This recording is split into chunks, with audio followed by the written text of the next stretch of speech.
வாழ்த்துதல் அப்படின்ற ப்ராசஸ்க்கு உயிர்த்தெழுதல் முக்கியமானது. இப்ப நம்ம ஞானஸ்நானம் எதுக்கு வாங்குறோம் அப்படின்னு சொன்னோம்னா 1 கொரிந்தியர் 15:23 இன்னைக்கு 15 அதிகாரம் 1 கொரிந்தியர் 15வது அதிகாரத்தை தான் முக்காவாசி நம்ம பார்க்கணும். அதுல நம்ம பாடல்களே வந்துருச்சு, நிறைய வார்த்தைகள் என்ன செய்து பாடல்லே வந்துருச்சு. 1 கொரிந்தியர்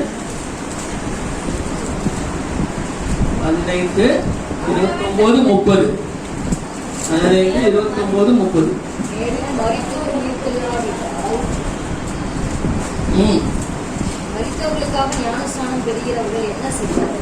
அப்ப ஞானஸ்நானம் எதுக்குங்க? இந்த வார்த்தைப்படி மரித்தோர் உயிர்த்தெழாவிட்டால் மரித்தவர்களுக்காக ஞானஸ்நானம் பெறுகிறவர்கள் என்ன செய்வார்கள்? மரித்தவர்களுக்காக ஏன் ஞானஸ்நானம் பெறுகிறீர்கள்? அல்லேலூயா. நம்ம ஞானஸ்நானம் பெறும் பொழுது தண்ணிக்குள்ள மூழ்கி எந்திரிக்கும். அது எதுக்கு சமமா சொல்லப்படுது அப்படின்னு சொன்னீங்கன்னா மரித்ததற்கு. எதுக்கு? மரித்ததற்கு. அப்ப தண்ணியில மூழ்கி இருக்கும் போது நீங்க மரித்துட்டீங்க, எந்திரிக்கும் போது என்ன செய்வீங்க? எழுதுவீங்க. அப்ப 3 நாளைக்கு முன்னாடி ஒரு பாடுபட்டு அடக்கம் செய்யப்பட்டார் பாருங்க. அதுதான் எங்க நடக்குது? தண்ணியில விழுகிறதுக்கு அடையாளம். அல்லேலூயா. அப்படி எந்திரிக்கும் போது இயேசு இன்னைக்கு உலகம் முழுவதும் அனுசரிக்கப்படுது. இயேசு தேவனுடைய வல்லமையினால உயிர்ப்பிக்கப்பட்டார். ஒருத்தர் கூட மரணத்திலிருந்து உயிர்த்தெழுந்ததே இல்லை. ஆனா இயேசு என்ன செய்தாரு? உயிர்த்தெழுந்தார். எதுக்கு உயிர்த்தெழுந்தாரு? ஏன் உயிர்த்தெழுந்தாரு அப்படின்னு கேட்டா, ஏன் அவர் மனிதனா வந்தாரு எல்லாமே உங்களுக்கு தெரியும். நான் திரும்ப சொல்றேன், இயேசு நம்ம கிட்ட எதுக்கு மனிதனாக வந்து நம்மிடையே குடிகொண்டார்? மாம்சத்தினால ஏன் வந்தாரு அப்படின்னு பார்த்தோம்னா, அன்றைக்கு ஆதாம் இழந்த நன்மைகளை, தேவனுடைய சாயலை பெறும்படியாக, கர்த்தரோடு இசைந்து வாழ்கிற அந்த வாழ்க்கையை இழந்து போன அதை பெறும்படியாக தான் என்ன செய்தாரு? இயேசு பிறந்தாரு. அப்ப அவங்க மீறின பாவத்தைக்கு தண்டனையாக தான் இயேசு அடிக்கப்பட்டாரு. அவங்க மீறும் போது அவங்களோட சேர்ந்து நம்மளும் இது வரைக்கும் மீறி இருக்கோம். அப்ப இந்த உலகத்துல இருக்க அத்தனை பேரும் மீறி இருக்கிறாங்க. தேவனுடைய வார்த்தைகளுக்கு, கட்டளைகளுக்கு, பிரமாணங்களுக்கு மீறி இருக்கிறாங்க. எல்லாமே மனம் அறிந்தும் அறியாமலும் அநேக பாவங்கள் செய்தார்கள். இதுக்காக தான் இயேசு என்ன செய்தார்? அடிக்கப்பட்டார். இப்படியே அவர்கள் செய்துட்டே இருந்தா முடிவு என்ன ஆகும்னா, முடிவு எங்க இருள்ல தள்ளப்படுவோம் அப்படின்னு தான் ஆண்டவர் என்ன செய்தாரு? நான் தேவனுடைய சாயலாய் பிறக்க செய்த அந்த மனிதனை நான் இழந்து போகக்கூடாதுன்னு என்ன செய்தாரு? ஏதாவது அதுக்கு இருக்குமான்னு பார்த்தாரு, எதுவுமே இல்லை. அதனால என்ன செஞ்சாரு? தன்னையே மனுஷரூபமா மாற்றி ஆண்டவர் தன்னையே பலியாக்கி என்ன செய்தார்? ரொம்ப கடினமான காரியத்துக்குள்ள நடந்து சென்று ஒரு பாவமும் நம்ம தப்பே பண்ணல. நம்ம மேல பழியை போட்டா நமக்கு எப்படி ஒரு பழியை கூட நம்மள அறிய. அவருக்கு சர்வலோகத்தின் பாவத்தோட எல்லா வேதனைகளையும் அவர் ஏற்றுக்கொண்டு என்ன செய்தாரு? சிலுவையில பலியா. ஏன்னா ரத்தம் சிந்துதல் இருக்காத என்ன செய்யலாம்? பாவம் மன்னிப்பு ஒத்துக்குவாரு. பிதா படைத்த கடவுள் என்ன பண்ணுவாரு? ரத்தம் சிந்துதல் இருந்தாதான். இன்னைக்கு பாவம் செய்யறோம், நம்ம மீறுதல் செய்யறோம், என்ன செய்யணும்? பலி கொடுத்துடலாமா நம்மளெல்லாம்? அல்லேலூயா. பலி கொடுத்தாதான் என்ன செய்யும்? பாவம் நம்மளை பலி கொடுக்கல. பழைய ஏற்பாட்டுல ஆடு மாடுகளை பலி கொடுத்தாங்க. இன்னைக்கு அதே தான் சொல்லுது ரோமர் 12 நம்மளையே பலி கொடுக்குறோம். எப்படி கொடுக்குறோம்? அல்லேலூயா. ஈசாக்கு ஆபிரகாம் பலி கொடுத்துட்டு பலி கொடுத்தாரா? ஆனா பலி கொடுத்த மாதிரிதான் கணக்கு பாவனையாக திரும்ப பெற்றுக்கொண்டார். அது முழு மனசா கொடுத்து முடிச்சிட்டாரு. அந்த போல எல்லாம் புரிஞ்சுக்கணும் நான் சொல்றத. அது போல நம்மளை என்ன செய்யணும்? சரீரத்தை ஆண்டவருடைய சமூகத்துல 12 ரோமர்ல பாருங்க, பரிசுத்தமும் தேவனுக்கு பிரியமான வாசி பாருங்க, ஜீவ பலியாக. ரோமர் 12:1 வாசிங்க. சகோதரரே, நீங்கள் உங்கள் சரீரங்களை பரிசுத்தமும் தேவனுக்கு பிரியமான ஜீவ பலியாக ஒப்பு கொடுக்க வேண்டும் என்று தேவனுடைய இரக்கங்களை முன்னிட்டு உங்களை வேண்டிக் கொள்ளுங்கள். பாருங்க, காயினும் ஆபேலும் பலி கொடுத்தாங்க. ஒருத்தர் பலியை தான் ஆண்டவர் ஏற்றுக்கிட்டார். அவருடைய இரக்கங்களை முன்னிட்டு சரி அவன் வந்து இவன் என்னை ஏத்துக்கலையே அப்படின்னு சொல்லிட்டு நினைக்கும் போது சரி சரி பரவாயில்ல மன்னிச்சு விட்டுறேன் ஏத்துக்கிறேன் அப்படின்னு சொல்லி இன்னொன்று செஞ்சாரா? அல்லேலூயா. இரக்கங்களின் தேவன் தான், அதே நேரத்தில் நீதியின் தேவன். அவர் வந்து அந்த பழியை என்ன செய்யல, ஏத்துக்கல. நீங்க பழி கொடுக்க வரும்போது, உங்களை துதிக்க ஒப்பு கொடுக்க வரும்போது, ஆராய்க்க ஒப்பு கொடுக்க வரும்போது, காணிக்கை செலுத்த ஒப்பு கொடுக்க வரும்பொழுது நீங்க என்ன செய்யணும்? முதல்ல நீங்க தான் பலி, காணிக்கை அடுத்ததுதான். அல்லேலூயா. நீங்க பலியா வரும்போது எப்படி இருக்கணுமா? பரிசுத்தமும் தேவனுக்கு பிரியமான ஜீவ பலி. சொல்லுங்க பாப்பா. பரிசுத்தமும் தேவனுக்கு பிரியமான ஜீவ பலி. அல்லேலூயா. ஜீவ பலினா உயிருள்ள பலி.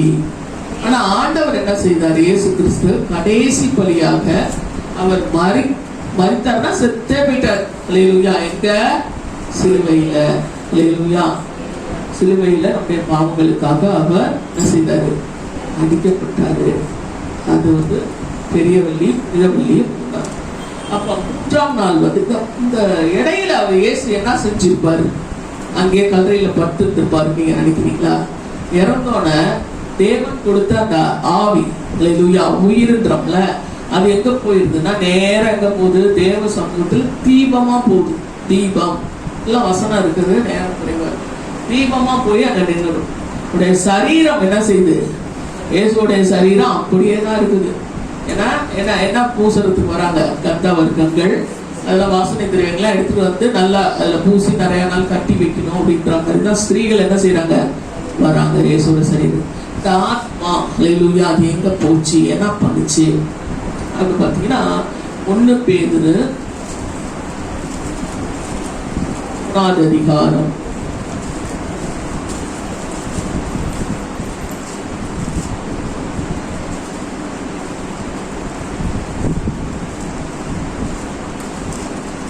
19வது வசனம். அதுக்கு 18ல இருந்து வாசிங்க. ஏனெனில் கிறிஸ்துவும் நம்மை தேவனிடத்தில் சேர்க்கும்படி அநீதியுள்ளவர்களுக்கு பதிலாக நீதியுள்ளவராய் பாவங்கள் நிமித்தம் ஒரு தரம் பாடுபட்டார். அவர் மாம்சத்திலே கொலையுண்டு ஆவியிலே உயிர்ப்பிக்கப்பட்டார். ஒரு தரம் தான் என்ன செய்தாரு ஆண்டவர்? என்ன செஞ்சாரு? ஒரே ஒரு தரம் தான் என்ன செய்தாரு? பாடுபட்டார், மாம்சத்திலே கொலையிட்டார், ஆவியிலே உயிர்ப்பிக்கப்பட்டார். யாருக்காக? அநீதி உள்ளவர்களுக்காக, நமக்காக. அப்ப திரும்ப திரும்ப நம்ம என்ன செய்யக்கூடாது? ஒரு தடவை முழுப்பாட்டி என்ன செஞ்சாரு? நிறுத்திட்டாரு நம்மள. அல்லேலூயா. ஒரு தடவை கழுவி, எதனால? அவருடைய நாமத்தினால, அவருடைய ஆவியினால, அவருடைய ரத்தத்தினால கழுவி நிப்பாட்டி. இதுவே ஒரு பிரசனம். நாமத்தினால, ரத்தத்தினால, ஆவியினால கழுவினார். எதுல கழுவ பண்ணோம்? இயேசுடைய நாமத்தினால. சொல்லுங்க. இயேசுடைய நாமத்தினால, இயேசுடைய ரத்தத்தினால, இயேசுடைய ஆவியினால. அப்ப இதுல எல்லாம் நான் கழுவப்பட்டிருக்கேன்னா யோசித்து பாருங்க. அல்லேலூயா. அவருடைய ரத்தத்தினால கழுவப்பட்டிருக்கிறேன் அப்படின்னு சொல்லி நம்ம நினைக்கிறோம். அவர் நாமத்தினால கழுவப்பட்டிருக்கனா? அவருடைய ஆவியில கழுவப்பட்டிருக்கனா? ஆவியில இருக்கிற அசுசி நீக்கணும், சிந்தையில. நம்ம பார்க்கிறோம், மனிதனுடைய முகத்தை தான் பார்க்கிறோம். ஆனா ஆண்டவர் சிந்தைகளை அறிகிறார். எங்க இருக்கிறாரா? தூரத்துல இருக்கும் போதும் என்ன செய்யறாரா? நினைவுகளை அறிகிறார். அவருடைய நினைவுகள் நித்தம் கொள்ளாததா இருக்கிறதை கண்டு அவர் வருத்தப்படுகிறார். உங்க நினைவுகள் தேவனை என்ன செய்யக்கூடாது? துக்கப்படுத்தக்கூடாது. அல்லேலூயா. இப்படிலாம் இருக்கணும் அப்படிலாம் சொல்றீங்க. எப்படி இருக்கிறது? தன்னாலேயே உருவாகுது, மாறுது அப்படின்னு நினைச்சீங்கன்னா அதுக்காக தான் என்ன செய்யணும்? நேரங்களை கொண்டு போய் எங்க வைக்கணும்? தேவ சமூகத்துல ஜீவ பலியாக உங்களை கொண்டு போய் வைக்கணும் ஒவ்வொரு நாளும். அப்ப என்ன ஆகும்? கொரோனா காலத்துல எல்லாம் பாத்தீங்கன்னா அந்த சைனால எல்லாம் செப்பலை கழட்டி எங்க வைப்பாங்க, கொண்டு இந்த போனு அது இது ஜாமான் எல்லாத்தையும் கழட்டி இப்படி வைப்பாங்க. ஒருவருக்கும் ஒரு மிஷின் என்ன பண்ணுது? அது உள்ள அசுஸ்டி நீங்க தூய்மைப்படுத்து பார்த்துருப்பீங்க நீங்க வீடியோஸ்ல எல்லாம். அல்லேலூயா. அப்புறம் குளிச்சுட்டு வந்துடுறாங்க. வெளியில போனா உலகம் நடக்குது. மாஸ்க் எல்லாம் கழட்டி தூரம் போட்டுருவோம். அல்லேலூயா. ஏன்? கிருமி வந்துடக்கூடாது. வைரல் நோய்கள் என்ன செய்யக்கூடாது? நமக்குள்ள வந்துடக்கூடாது. வைரஸ் தொற்றுகள் என்ன செய்யக்கூடாது?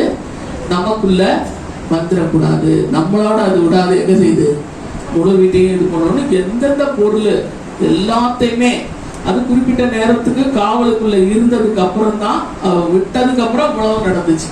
ஹல்லேலூயா. இப்ப நம்ம ஒவ்வொரு நாளும் அந்த அசுசி நீங்க என்ன செய்யணும், உலகத்துல இருக்கிற அசுசி நீங்க சுத்திகரிக்கப்பட வேண்டும். சரிங்களா? ஓகேவா? ஹல்லேலூயா. இன்னைக்கு ஒரு தீர்மானம் நீங்க பண்ணணும். மெசேஜ் நீங்க கேட்டுக்கிட்டே இருக்கும் போது தேவனுடைய வார்த்தைகளை உங்களுக்குள்ள வேலை செஞ்சு அழிக்கப்பட வேண்டியதெல்லாம் என்ன செய்யணும், ஒப்பு கொடுத்துக்கிட்டே இருந்தீங்கன்னா மெசேஜோட கூடயே உங்க இருதயத்துல இருக்கிற அந்த எண்ணங்கள், நினைவுகள், தோற்றங்களாம் வருங்க. அது கூட ஆண்டவரை வருத்தப்படுத்தும். அல்லேலூயா. அதெல்லாம் அழிச்சுக்கிட்டே வருவாரு. யாரு? ஆவியானவர். நீங்க ஒப்பு கொடுத்தா அழிக்க வேண்டிய வேலையா இருக்கு. ஒப்பு கொடுக்கலைன்னா அவர் தோண முடியும். அல்லேலூயா. அதுதான் எங்க பெற்றுக்கொண்டா, நன்மை தீமை அறியத்தக்க கனியை போய் புசிச்சாங்க. அப்போதைக்கு அந்த பவர் அவனுக்கு வந்துச்சு. அல்லேலூயா. நன்மை தீமை அறியத்தக்க ஒரு எண்ணங்கள் நமக்குள்ள வந்தாலும் சில நேரங்கள் பிசாசு ஒரு பக்கம் இருக்குது, ஒரு பக்கம் தேவதூதன் இழுக்கிறான், ஒரு பக்கம் ஆண்டோட வார்த்தைகள் வேலை செய்து கூட பல குழப்பத்துல இருக்கிற மனுஷன் எதுக்கு தன்னை ஒப்பு கொடுக்குறானோ, எதுக்கு செவி சாய்க்க தன்னை ஒப்பு கொடுக்குறானோ, எதுக்கு நேரம் செலவழிக்க தன்னை ஒப்பு கொடுக்குறானோ, அதுக்குதான் என்ன செய்யுது, அவன் இழுக்கப்படுகிறான். அல்லேலூயா. முதல் தரம் தான் ஆண்டவர் என்ன செய்தாரு, தன்னுடைய காருண்யத்தால என்ன செய்தாராம், நம்மள எத்தனை பேர் இழுத்தாலும் காருண்யத்தால இழுத்துட்டார். அல்லேலூயா. அல்லேலூயா. பயில் காட்டி அழைத்தார், நயம் காட்டி அழைத்தார், இழுத்துட்டார்.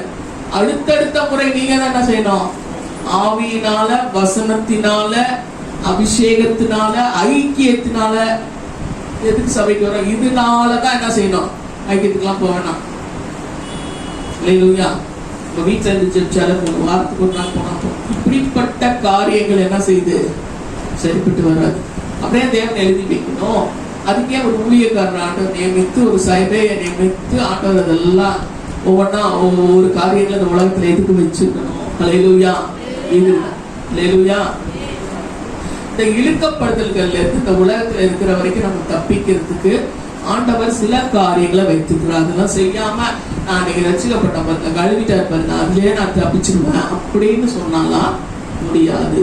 அது குழந்தையுடைய பிறப்புல அந்த குழந்தை ஒரு பெரிய மனிதனா மாறிட முடியாது. தேவ சாயல என்ன செய்ய முடியாது, அழிக்க முடியாது. என்ன ப்ராசஸ் போகணும். அல்லேலூயா. சரி, அதை அங்கேயே நிறுத்துவோம்.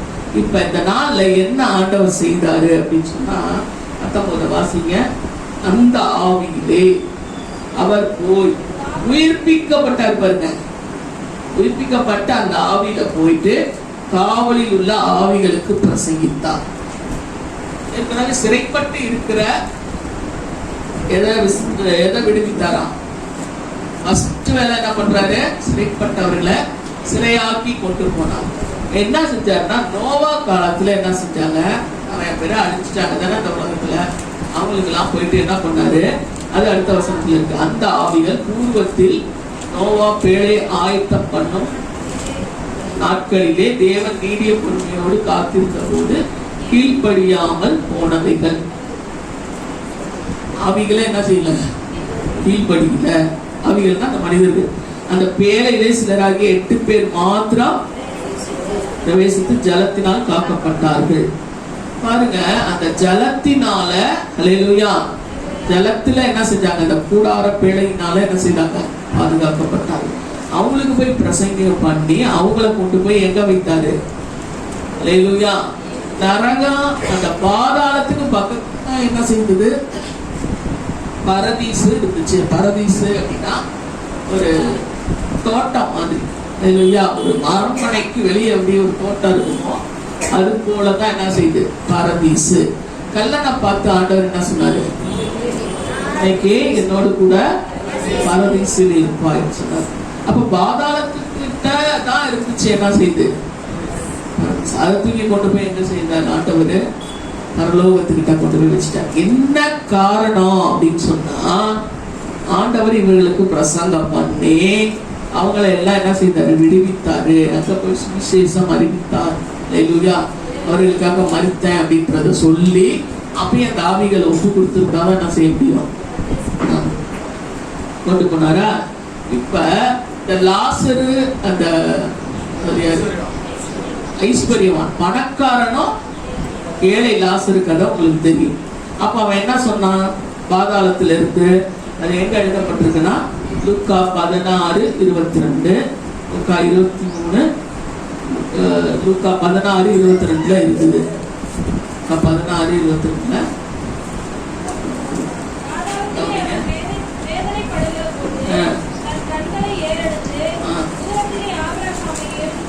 ஆபிரகாமே அவன் மடியில யார் இருக்கா? லாசரு. இங்க பற்களாலையும் கஷ்டத்திலையும் கண்ணீர்லயும் ஆனா விசுவாசத்தை விடாமல் இருந்திருக்கிறான் யாரு? லாசரு. ஆனா இன்னொருத்தன் ஐஸ்வர்யவானா இருந்தாலும் வசனம் தெரிஞ்சாலும் ஒண்ணுக்குமே என்ன செய்யல, ஒண்ணுக்குமே என்ன செய்யல சொல்லுங்க, சத்தம் வர மாட்டேங்குது. கீழ்படித்த வசனம் தெரிஞ்சாலும் சர்ச்சுக்கு போனாலும் கீழ்படிதல் மட்டும்தான் எங்க போய் சாவியை திறக்கும். அல்லேலூயா. பரலோக சாவிகள் என்ன செய்யுது? கவனிங்க, கீழ்படி தெரிஞ்சிருக்கிறதுனால ஒருத்தன் வந்து என்ன செய்ய முடியாது. இவன் தெரிஞ்சிருக்கனாலதான் சொன்னான் இந்த நரகத்துல இருந்து என்ன கூப்பிடுறான்? ஆபிரகாமே. அவன் ஆபிரகாமே எப்படி தெரியும்? அவன் ஒரு மாற்று இனத்தவனா இருக்க தெரிஞ்சிருக்குமா? அல்லேலூயா. இதோட என்ன சொல்றான்? இவனை போய் அவங்கள்ட்ட சொல்றான். உங்கள்கிட்ட போய் அண்ணன் தம்பி 5 பேர் இருக்காங்களா, அவன்கிட்ட போய் சொல்லி கொஞ்சம் காப்பாத்திருக்கேன். ஏன்னா இங்கே தாகம் ஒருத்தன் முதல் விரல் நுனியில ஒரு சொட்டு தண்ணி குடிக்க சொன்னா அதுல இங்கே அங்கேயும் போக முடியாது. ஒரு பிளப்பு இருக்குது நகத்துல இருந்தா கூட என்ன செய்யுது? அல்லேலூயா. அவனவனுக்குரிய பங்கு யார்கிட்ட இருக்குன்னா சும்மா எல்லாத்துக்கும் ஒண்ணு போல எல்லாரையும் ஆசீர்வதிக்க எல்லாம் உள்ள அப்படின்னு ஆண்டவர் செய்வதில்லை. அதெல்லாம் எங்க சபையோட முடிச்சுட்டேன்.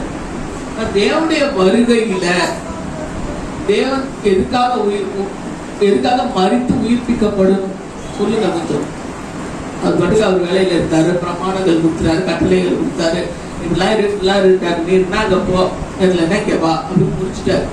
திரும்பவும் ஆண்டவர் என்ன பண்றாரு? தன்னை ஒப்பு கொடுத்து எடுத்து பண்றாரு நம்ம விடுதலை. அதுக்கப்புறமும் செவுட்டு விரியர்களை போல, செவுட்டு விரியனை போல இருந்த அப்படின்லாம் வசனம் படிச்சிருக்கீங்களா? அதெல்லாம் எங்க படிப்பீங்க? நீ ஆசீர்வாதமா இருப்பாய் அப்படிதான் படிப்பீங்க. அல்லேலூயா. செவுட்டு விரியனை போல இருக்கிறோமோ? அல்லேலூயா. எது மாதிரியா? விரியன்லே செவுடு. செவுடுன்னா என்னது? நான் பேசுறேன், நான் செவிடா என்ன செய்றீங்க? அதை செய்யலைன்னா என்ன அர்த்தம்? செவிடு கொஞ்சம் எடுத்துருவா அப்படின்னா இல்லை எடுத்துருவானா கேட்கிற, ஆனா என்ன செய்ய மாட்டேன், செய்ய மாட்டேன். அல்லேலூயா. இது மாதிரி தேவனுடைய வார்த்தைகளை அல்ல திட்டம். தேவனுடைய வார்த்தைகள் என்ன செய்யணும்? மதிக்கப்படும். தேவன் அப்படின்னா ஆண்டவர், கடவுள். அதெல்லாம் என்னன்னா நம்மை ஆட்கொள்கிறவர், நம்மளை ரட்சிக்கிறவர், நம்ம சோறு போடுறவர். நான் அதெல்லாம் செய்யறேன். இந்த மாதிரி எண்ணங்கள் இருந்தா என்ன செய்யணும்? தைசுக்கு அழிச்சிடணும். அல்லேலூயா. தேவன் தான் நம்ம என்ன செய்யறாரு? விசாரிக்கிறாரு. அவர் உங்களை விசாரிக்கிறவரானபடியால் உங்கள் கவலைகளை அவரிடத்துல வைத்து விடுங்கள். அவர் விசாரிக்கிறவர்ன்ற மாதிரியே நீ இல்லாம கவலைகள் வரும் நேரத்துல மட்டும் ஒரு வியாதிகள், ஒரு துன்பங்கள், ஒரு ஆக்சிடென்ட், ஒரு பிரச்சனை, ஒரு நெருக்கம் நம்மை சார்ந்தவர்களுக்கும் நமக்கு வரும் பொழுது மாத்திரம் நான் தேவனை தேடுவேன் அப்படின்றதுக்கு ஆண்டவர் இல்லை. அதுக்கெல்லாம் நீதிமொழிகள் 1ஆம் அதிகாரத்துல பதில் இருக்குது. அல்லேலூயா. அதை நீங்க போய் படிச்சு பாருங்க தேவைன்னா. அல்லேலூயா. அதுக்கு என்ன இருக்கு? பதில் இருக்கு. தேவனை என்ன நேரத்துல தேடணும்? நான் நேரத்திலே தேடும். சந்தோஷமானாலும் ஆண்டவர்கிட்ட சங்கீதம் பண்ணணும், துன்பமானாலும் என்ன செய்யணும்? சோத்திரம் போடணும். அல்லேலூயா. துன்பமானாலும் என்ன செய்யணும்? சோத்திரம் போடணும். சந்தோஷமானா சங்கீதம் போடணும். எழுந்தாலும் எங்க செய்யணும்? அவரிடத்துல நிற்கும். உணவு சாப்பிடும் போது ஆண்டவரே இதை கொடுத்ததுக்காக நன்றி. சரி, நீங்க சம்பாதிக்கிறதுக்கு பலன் கொடுத்ததுக்காக நன்றி, உணவு கொடுத்ததுக்காக நன்றி, உடை கொடுத்ததுக்காக நன்றி, நல்ல வகையில் எனக்கு கொடுத்ததுக்காக. என்னதான் ஜெபம் பண்ணுவோம் ஒவ்வொரு நாள். அதனாலதான் ஜெபிக்க மாட்டீங்க. என்ன சொன்னதே சொல்லிட்டு என்ன அப்படின்னு நினைக்கிறவங்களாம் என்ன செய்ய மாட்டீங்க? நன்றி உள்ளவர்களாம் என்ன செய்வாங்க? ஜெபிப்பாங்க. தேவனோட என்ன செய்வாங்க? ஒவ்வொரு நாளும் நேரத்தை செலவு பண்ணி ஆண்டவரே எனக்கு இதை கொடுத்தீங்க, அதை கொடுத்தீங்க. ஒரு பொருளை எடுத்து ஆண்டவரே இதை கொடுத்ததுக்காக நன்றி. கொடுத்ததுக்காக நன்றி. நன்றி நிறைந்த இருதயம் என்ன செய்யும்? எனக்குள்ள இருக்கும்போது பாவம் நம்மள மேற்கொள்ளவே முடியாது, அணுக முடியாது. மேற்கொள்றது என்ன? அணுகவே முடியாது. அல்லேலூயா. ஒண்ணு மகிமை உள்ளவைகளுக்கெல்லாம் என்ன செய்யலாம்? காவல் உண்டாயிருக்கும். இந்த ஆவிய ஆத்துமாவ சரீரத்தை தேவனுக்கு கொடுக்கணும். அதுல மகிமை சூழும் போது அதுல காவல் இருக்கும். அதை வந்து பிசாசு தொடர்ந்த செய்வினைகள், மாந்திரியங்கள், அல்லேலூயா, நோய்கள், பேய்கள், ஆபத்துகள், விபத்துகள் என்ன செய்ய முடியாது? தொட முடியாது. நீதிமொழிகள் 2 படிச்சுக்கிற மாறுபாடு உள்ள பெண்கள், மாறுபாடு உள்ள ஆண்கள் நம்மளை என்ன செய்ய முடியாது? வஞ்சிக்க முடியாது. எத்தனையோ விதத்துல ஏமாந்து போறாங்க. அல்லேலூயா, ஏமாந்து போறோம். சில வேளை எங்க தேவனை தேடும் பொழுதுதான், புதையல போல வெளியே போல ஆண்டவரை தேடி எடுக்கும் போதுதான் இதுகளுக்கெல்லாம் தப்பிக்க முடியும். அல்லேலூயா. அங்க போய் பிரசங்கித்தாரு பாருங்க. அன்னைக்கு எப்படி தண்ணியில இருந்து தப்பிக்கப்பட்டாங்க, அது மாதிரிதான் இன்னைக்கு சபை ஆண்டவர் எதுக்கு கொடுத்துருக்காருன்னா, இந்த ஞான ஸ்நானம் 21 பாருங்க. முப்படையான ஞான ஸ்நானமானது மாம்ச அழுகுதலை உங்களை குளிக்க வைக்கல. ஞான ஸ்நானத்துல என்ன செய்யறாங்க? தேவனை பற்றும் நல் மனசாட்சி உடன்படிக்கை. சொல்லுங்க எல்லாரும். ஞான ஸ்நானம் என்பது தேவனை பற்றும் நல் மனசாட்சி உடன்படிக்கை. அல்லேலூயா. இப்பொழுது நம்மையும் இயேசு கிறிஸ்துவினுடைய உயிர்த்தெழுதலினாலே ரட்சிக்குது. நம்பணும். ஆண்டவரை என்ன செய்யணும்? நம்பணும், விசுவாசிக்கணும். அதோட என்ன செய்யணும்? நல் மனசாட்சி. உமக்கும் எனக்கும் ஆண்டவரே, நீர் என்னுடைய பாவங்களுக்காக மறுத்திருந்தத நான் உணர்ந்துக்கிட்டு உங்களோட வந்து சேர்த்துக்கிறேன். நான் இனிமே ஜீவ பலியா உமக்கு தான் சொந்தம் அப்படின்னு சொல்லி ஒரு உடன்படிக்கை போட்டு என்ன செய்றீங்க? திருமணத்துல கேள்வி கேட்கிறாங்க. ஒரு கேள்வி, பிறர் முகம் பார்ப்பியா? அவருக்கு உண்மையா இருப்பியா? இததான் உடன்படிக்கை. இது போல ஆண்டவருடைய சமூகத்தில் ஞான ஸ்நானத்திலே உங்கள்கிட்ட என்ன செய்வாங்க? சில கேள்விகள் கேட்டிருப்பாங்க. ஞாபகம் இருக்குதா? அல்லேலூயா. கர்த்தரை பின்பற்றுவியா? கஷ்டமா இருப்பியா? பின்னோக்கி போவியா? அப்படிலாம் கேள்வி கேட்டிருப்பாங்க. இந்த நல் மனசாட்சி உடன்படிக்கைய என்ன செய்றீங்க? கரைப்படுத்தி இருக்கிறீங்க. அல்லேலூயா. நல் மனசாட்சியின் உடன்படிக்கை என்ன செய்யக்கூடாது?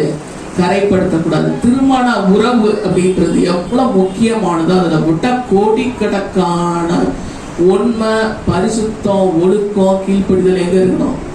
ஞானஸ்நானத்துல இருக்கணும். ஹல்லேலூயா, ஹல்லேலூயா, ஹல்லேலூயா. அந்த உடன்படிக்கைக்கு என்ன செய்யறாங்க? துரோகம் செஞ்சா துரோகம் துரோகம் துரோகம் எல்லாம் அலறுறாங்க. ஹல்லேலூயா. ஆனா அது போல ஆண்டவருடைய உடன்படிக்கை, நல்ல மனசாட்சியோட உடன்படிக்கை தள்ளுனா விசுவாசம் உங்களுக்கு டோட்டலா அவுட் ஆயிரும். அதுவும் வசனத்துல இருக்கு. சிலர் இந்த நல் மனசாட்சியை தள்ளி விட்டு என்ன செய்யறாங்க? விசுவாச கப்பலை சேதப்படுத்துறாங்க. அப்ப விசுவாசம் குறைஞ்சிட்டா விசுவாசியா இருக்க மாட்டேன், சும்மா நடைப்பினமா இருப்ப. இல்லையா? சபைக்கெல்லாம் வருவ, அடுத்து பாரு நடைப்பினம் அப்படின்னு தான் இருக்கும். இல்லையா? நடைப்பினம் என்ன செய்யும்? நடமாடும் பினம், அதான் நடைப்பினம். இல்லையா? விசுவாசம் செத்த பிறகு விசுவாசியா? புரியுதா? புரியுதுன்னு நினைக்கிறேன். ஏன்னா உன்னிப்பா கேட்குறீங்க. ஹல்லேலூயா. கவனமா கேட்குறீங்க. ஹல்லேலூயா. நல் மனசாட்சி என்ன செய்யக்கூடாது? தள்ளக்கூடாது. ஹல்லேலூயா. இப்படி கணவன் மனைவி ஒரு உடன்படிக்கை போட்டு அவன் வாழ்நாள் வர அவன் தேவனோடு இணைக்கப்படுற வரைக்கும் என்ன செய்யணும்? அந்த உடன்படிக்கையை காப்பாற்றணும். அதுக்குதான் என்ன இருக்குது? ஜெபம் இருக்குது, உபவாசம் இருக்குது, அடுத்தது வேத வாசிப்பு இருக்குது, ஐக்கியம் இருக்குது. இதுல எல்லாம் தவறும் பொழுது அந்த உடன்படிக்கையை உடச்சு போயிடுது. என்னதான் சொன்னாலும் வீட்டுல இருந்து ஜெபிப்பான், அப்படி பண்ணுவேன் இப்படி பண்ணுவேனாலும் இது வந்து ஆண்டவருடைய ரூல். ஆண்டவருடைய ரூலை மாத்திட்டு நீ எப்படி இருக்க முடியும்? ஆண்டவரே போட்டு கொடுத்த ரூல் ஒன்று இருக்கு. அதை விட்டு நான் எப்படியாவது பண்ணுவேன், எப்படியாவது இருக்குன்ற பொய்ய தயவு செய்து என்ன செய்வோம்? பொய் சொல்றேன்னு சொல்லி அந்த முன்னாடி இன்னைக்கு பொய் சொல்லிட்டேன், ஏமாத்திட்டேன், பேச போட்டுட்டேன். அல்லேலூயா. அதை கேட்கவே கஷ்டமா இருக்குல்ல, ஆனா செய்யறோம். செய்யறோம்ல, செய்யறோம்ல. அல்லேலூயா. சரி, முதல் வசனத்தை வாசிப்போம். 1 கொரிந்தியர் 15:21. யாரால மரணம் உண்டாச்சு? யாரால அம்மாச்சு? அப்படி மனுஷனால் மரணம் உண்டானபடியால் ஆமா, ஆதாமினால் மரணம் உண்டானுச்சு, இயேசுவால உயிர்த்தெழுதல் உண்டாயிற்று. சரி, இயேசு உயிர்த்தெழாவிட்டால் என்ன நடந்திருக்கும்? 1 Corinthians 16:12. தேவன் எழுப்பாத கிறிஸ்துவை அவர் எழுப்பினார் என்று நாங்கள் தேவனை அது கீழே உள்ளது 15:16. மரித்தோர் உயிர்த்தெழாவிட்டால் கிறிஸ்துவும் எழுந்திருக்கவில்லை. மரித்தோர் உயிர்த்தெழுதல் அப்படின்னே இல்லைன்னா இயேசு எழுந்திருக்கல. இயேசு எழுந்திருக்கலைன்னா என்ன ஆகும்? உங்கள் விசுவாசம் வீணாய் இருக்கும். அடுத்தது அல்லேலூயா. இயேசு உயிர்த்தெழாவிட்டால் நம்ம எங்க இருப்போம்? இன்னும் பாவத்துலதான் இருப்போம். அல்லேலூயா. நம்ம செய்த அந்த மீறுதல்கள்ல இருப்போம். குடி, விபச்சாரம், வேசித்தனம், அல்லேலூயா, பொய், மாயை, களவு, அல்லேலூயா, திருட்டு, என்னென்ன இருக்குதோ எல்லாவற்றிலும் என்ன செய்வோம்? உங்க பாவங்கள்ல இருப்பீங்க. ஆனா இயேசு உயிர்த்தெழுந்தனால, அதை நான் ஏற்றுக்கொண்டதுனால என் வாழ்க்கையில இதெல்லாம் என்ன செய்ய முடியல? ஜெயிக்க முடியாது. அல்லேலூயா. அடுத்தது பாருங்க, இந்த உலகத்தின் காரியங்களுக்காக மட்டும்தான் அந்த இயேசு கிட்ட வந்தா பணக்காரன் ஆக்கி கொடுத்துருவாரு, ப்ரமோஷன் கொடுத்துருவாரு, சம்பளம் கொடுத்துருவாரு, வேலை கொடுத்துருவாரு, ஒரு கல்யாணம் ஆயிரும், ஒரு புள்ள பிறந்துடும், இதற்காகத்தான் நான் இயேசு கூடத்துல வந்தேன் அப்படின்னு நீங்க நினைச்சீங்கன்னா, நான் சொன்ன இவ்வளோ நேரம் சொன்ன பாருங்க, இந்த ரட்சிப்பு, அல்லேலூயா, அபிஷேகம், தேவனோட வாழுதல், இதெல்லாம் விட்டுட்டு நான் சும்மா அந்த இதெல்லாம் எனக்கு அதை பத்திலாம் எனக்கு கவலை கிடையாது. அதை பத்திலாம் இவ்வளோ நேரம் 1/2 மணி நேரமா சொல்லிட்டு இருந்தேன் பாருங்க, அதை பத்திலாம் எனக்கு கவலை கிடையாது. ஆனா நான் எனக்கு இந்த உலகத்துல நல்லா வாழ்ந்தா போதும், சம்பரமா வாழ்ந்தா போதும், ஐஸ்வர்யம் வாழ்ந்தான் பாருங்க, அந்த மாதிரி எல்லாம் காடு வீடு எல்லாமே ரோடு வரைக்கும் எனக்கு சொந்தமா இருந்தா போதும் அப்படின்னா, உங்களை பார்த்து வேதம் என்ன சொல்லும் அப்படின்னா 15:19 உண்மைக்காக மாத்திரம் நாம் கிறிஸ்துவின் மேல் நம்பிக்கையுள்ளவர்களா இருந்தா, இந்த ஊர்ல நான் வீடு கட்டி சோஃபா வாங்கி, அல்லேலூயா, ஃப்ரிட்ஜ், கார் இதெல்லாம் வாங்கினா போதும், அல்லேலூயா, நல்ல ஸ்கூல்ல சேர்த்து பிள்ளைங்களை நல்லபடியா கல்யாணம் பண்ணி வச்சு நல்ல ஒரு இடத்துல வச்சா போதும், இப்படி இருந்தீங்கன்னா எப்படி அவங்க நிலைமை? அதுக்காக இயேசுவை தேடுதல். எதுக்காக? கிறிஸ்துமஸ்க்கு 4 துணி வாங்கிருக்கோம், 4 பேருக்கு துணி வாங்கிருந்தோம், பிரியாணி வாங்கிருந்தோம், முடிஞ்சா ஒரு ஸ்கூட்டி வாங்கிருந்தோம், 2 பவுன் செயினாவது வாங்கிடணும் அப்படின்னு சொல்லி வாங்க ஆண்டவர் வந்து வேண்டாமா? எல்லா மனுஷரை பார்க்கிலும் பரிதபிக்கப்படத்தக்கவர்களா இருப்போம். எல்லாரும் ஒருத்தங்களை பார்த்து பாவம் அச்சோ அப்படின்னு சொன்னா எப்படி இருக்கும்? அந்த மாதிரி ஒரு நிலைமை தான் என்னது, இந்த பரலோக தேவன் உங்களை என்ன செய்வாரு? பரிதாபம் அப்படின்னு என்ன செய்யறாராம்? மனதில் நினைக்கிறார். அல்லேலூயா. பரிதாபமான நிலைமைக்காக ஆண்டவர் நம்மளை கூப்பிடல. அல்லேலூயா. இன்னைக்காக என்ன செய்யல, நம்ம வரல. ஆண்டவர் எதுக்காக நம்மள, இந்த சரீரம், இயேசுடைய சரீரம் என்ன செய்து விதைக்கப்பட்டுச்சு, முதல் பலனாக என்ன செஞ்சுச்சு? 1 Corinthians 15:20 எழுப்பப்பட்டுச்சு. அல்லேலூயா. முதல்ல அவர் தான் விதையா மாறி எழுப்புனாரு. அதுக்கப்புறம் யாரெல்லாம் கொண்டு வந்தாரு? 15:42 நம்முடைய சரீரமும் என்ன செய்த? அழிவுள்ளதால்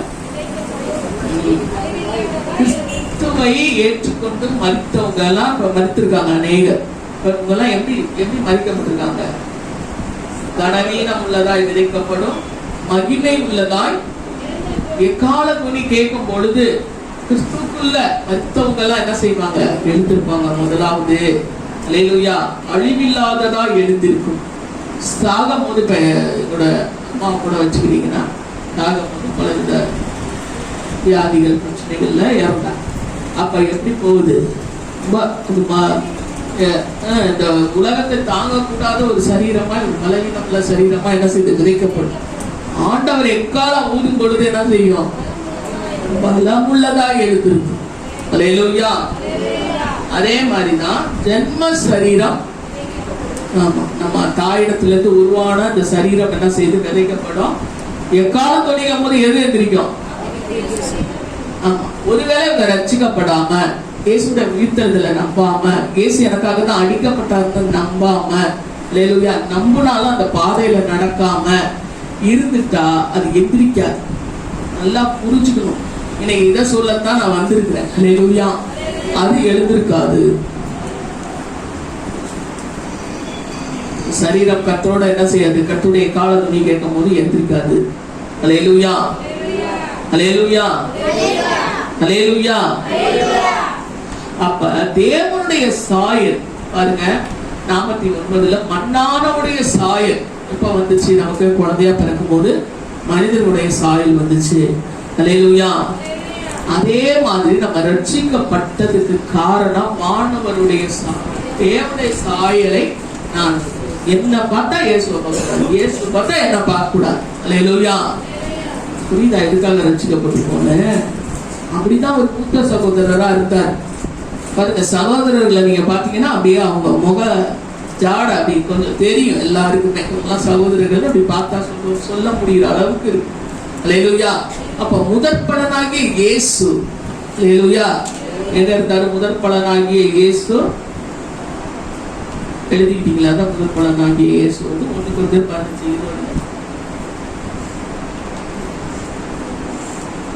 முதற்பலனானாரு. அப்ப அவரை தொடர்ந்து நம்ம அவருக்கு உயிர் தெழுந்துட்டார். எத்தனை நாள்ல? 3ஆவது நாள் உயிர் தெழுந்தார். நம்ம வந்து அந்த சாயல்ல ஞானஸ்நானத்துல விசுவாசி, நான் இறந்த, நான் என்ன செய்யணும்? வானவருடைய சாயல்ல இந்த வேத வசனத்தினாலும் ஜபத்தினாலும் அபிஷேகத்தினாலும் வேத வார்த்தையினாலும் நான் என்ன செய்யணும்? கொஞ்சம் கொஞ்சமா ஒரு முழு நிலவு போல நான் இருக்கிற அந்த தேய்பிரை ஆகியன்னா ஒரு என்ன சொல்ற அமாவாசை மாதிரி இருட்டா இருக்க நானே என்ன செய்யணும்? கொஞ்சம் கொஞ்சமா அந்த ஒளியின் இடத்துல, வசனத்திடத்துல, தேவனிடத்துல என்ன செய்யணும்? என்ன செய்யணும்? என்ன செய்யணும்? கொள்ளாங்கிட்டு வெளியில தேவை. அப்படியே அந்த ஒளியை எடுத்துக்கிட்டே வரணும். அப்ப ஒருவேளை நான் இறந்திருந்தாலும் ஆண்டவர் என்ன செய்வார்? உயிர்ப்பிப்பாரு. அப்படி நான் உயிரோட இருந்தாலும் அவர் வரும் பொழுது, இப்ப நான் ஒரு 70% வந்து இயேசுவை போல என் குணத்துல, இதுல உடனே தாடி வச்சு நீல முடி வச்சு ஆண்கள்லாம் அப்படி இயேசுவை போல ஒரு அங்கி போட்டு, அது இல்ல. அல்லேலூயா. குணத்துல, அல்லேலூயா, சுவாபத்துல, அல்லேலூயா, ஒழுங்குபடுறதுல, குணப்படுறதுல, அல்லேலூயா, வேத வாசனமும் நாம் கிருபையினாலும் சத்தியத்தினாலும் தான் என்ன இருக்காரு? இயேசு. இயேசு எப்படி இருக்காரு? யோவான்ல கிருபையினாலும் சத்தியத்தினாலும் தான் நம்மளையே வாசம் பண்ணிக்கிட்டோம். அப்ப கிருபை நம்ம கொடுக்கப்பட்டுக்கிட்டே இருக்கு. சத்தியத்துக்கு என்ன செய்யல? கீழ்படியில. இப்படி நம்ம முயற்சி பண்ணிக்கிட்டே இருக்கும். இயேசு வரும் பொழுது ஒரு 75% வந்துட்டோன்னா அவர் என்ன செய்வார்? தன்னை போல மாற்றி, இதுக்கெல்லாம் வசனம் இருக்கு, நேரம் ஆயிடுச்சு, மாற்றி என்ன செய்வார்? அவரோட எடுத்துக்கொள்ளுவார். பாருங்க, இது ரகசியம். அல்லேலூயா. அது 50வது வசனத்துல நல்லா ஞாபகம் வச்சுக்கோங்க. 15:50. 1 கொரிந்தியர் 15:50 சொல்லுங்க. 1 கொரிந்தியர் 15:50. தேவனுடைய ராஜ்யத்தை எதிர்த்து சுதந்திரிக்க முடியாதான்? மாம்சமோ ரத்தமோ. அல்லேலூயா. அப்ப ஜென்ம சுவாபம் உள்ள ஒரு மனிதன் எதை சுதந்திரிக்க முடியாது? பரலோக ராஜ்யத்தை சாப்பிடுவேன், தூங்குவேன், படுப்பேன், ஆண்டவரை சும்மா எதுக்கோ ஒரு 5 நிமிஷம் நன்றி ஆண்டவரே அப்படின்னு கோயிலுக்கு போவேன், ரைட்டு, ஓகே, ஆண்டவர் கொடுத்தாரு, இப்படி வாழ்ந்துட்டு இருக்கீங்க பாருங்க. இவங்க என்ன செய்ய முடியாது? மாம்சமோ தேவனுடைய ராஜ்யத்துக்குள்ள நுழையவே முடியாது. அல்லேலூயா. ஆவியினால பிறந்திருக்கணும், ஜலத்தினால பிறந்திருக்கணும். அல்லேலூயா. ஒரு சிறு பிள்ளையோட இருதயத்தை போல நம்ம இருதயம் இருக்கணும். சிம்பிள் பாயிண்ட்ஸ், இதெல்லாம் முக்கியமான பாயிண்ட். இதெல்லாம் பண்ணிடுவோம். ஆனா அந்த சின்ன பிள்ளை இருதயம் மாறி வர. அல்லேலூயா. அங்க நிற்போம். அல்லேலூயா. அடுத்தது, தேவனுடைய சித்தத்தின்படி செய்ய மாட்டோம். இந்த 2 விஷயம், தேவ சித்தப்படி செஞ்சாதான் என்ன செய்ய முடியும்? பரலோக ராஜ்யத்துக்கு நுழைய முடியும். இதெல்லாம் தான் நம்மளை என்ன செய்யுது? கொஞ்சம் கொஞ்சமா உருமாற்றுதல், மறுரூபப்படுத்துதல். போனோம்னா இன்னும் நேரம் ஆயிடுதலை. அதிகாரத்தை நீங்க வாசிச்சு பாருங்க. மறுரூபம் ஆகணும். அல்லேலூயா. ஒரு முட்டைக்கும் கோழி குஞ்சுக்கும் உள்ள வித்தியாசத்தை போல அதுக்கு சம்பந்தம் இல்ல. மறுரூபமாகப்படணும். அதுக்கு நீங்க ஒத்து கொடுத்து என்ன செய்யணும்? மாறணும். அந்த சமூகத்துல ஒப்பு கொடுக்கணும். அப்படி மாறினாதான் என்ன செய்ய முடியும்? என்னுடைய ராஜ்யத்தை. அப்பதான் எக்கால சத்தம் ரகசியத்தை அறிவிக்கிறாராம். என்ன ரகசியம்? 51ல நாம் எல்லாரும் நித்திரை அடைவதில்லை, கடைசி எக்காலம் துணிக்கும் போது ஒரு நிமிஷத்துல ஒரு இமை பொழுதுல நாம் எல்லாரும் மறுரூபமா இயேசுவை போல மாற்றப்படுவோம். அப்பதான் என்னது? அல்லேலூயா. எக்காலம் துணிக்கும், மரித்தோர் அழிவில்லாதவர்களாய் எழுந்திருப்பார்கள். நாமும் என்ன செய்வோம்? சொல்லுங்க. நாமும் மறுரூபமாக்கப்படுவோம். அதுக்கு அந்த ப்ராசஸ்ல தான் நம்ம சபையில உட்காந்துருக்கோம். நான் எதுவுமே ஆக மாட்டேன் அப்படியே. அதாவது அவர் 10 ப்ராசஸ் கொடுத்துருந்தா நான் அந்த முதல் ப்ராசஸ் மட்டும் ஏற்றுக்குவேன்னா எங்கேயுமே என்ன செய்ய முடியாது, போக முடியாது. இந்த எக்கால சத்தம் உங்க காதலே துணிக்காது. அல்லேலூயா. அதுக்கப்புறம் அது ஒரு பெரிய பிரச்சனை. அவங்கெல்லாம் என்னவா ஆகுவாங்க. அல்லேலூயா. ஆனா இதுக்காக ஆண்டவர் நம்மளை அழைக்கல. நம்மளை அழைச்சது அவரை போல வானோடைய சாயல அறிந்து கொள்ளணும், அணிந்து கொள்ளணும். அல்லேலூயா. எங்க மறுரூபமாக்கப்படணும். யாரை போல? இயேசுவை போல. பரலோகத்துல அவரோட கூட நம்ம இருக்கணும்ன்றதுக்காக தான் இந்த துர்பாக்கியவதிகள் அபாக்கியவதி என்னன்னா நம்ம சொல்லலாம். அப்படிப்பட்ட உதவாத, அல்லேலூயா, பிரயோஜனம் இல்லாத, அல்லேலூயா, தகுதி இல்லாத நம்மை ஆண்டவர் தன்னுடைய ரத்தத்தை கொண்டு ஆண்டவர் என்ன செஞ்சாரா? ரட்சித்தாரு, அபிஷேகித்தாரு. தேவை எனக்கு இன்னைக்கு நன்றி உள்ள இருதயம், அல்லேலூயா, ஒரு தீர்மானம், நல்ல மனசாட்சி, உடன்படிக்கையை நான் காத்துக்கொள்வேன். அப்படியே ஒரு நிமிஷம் எழுதுறீங்க. நல்ல மனசாட்சி உடன்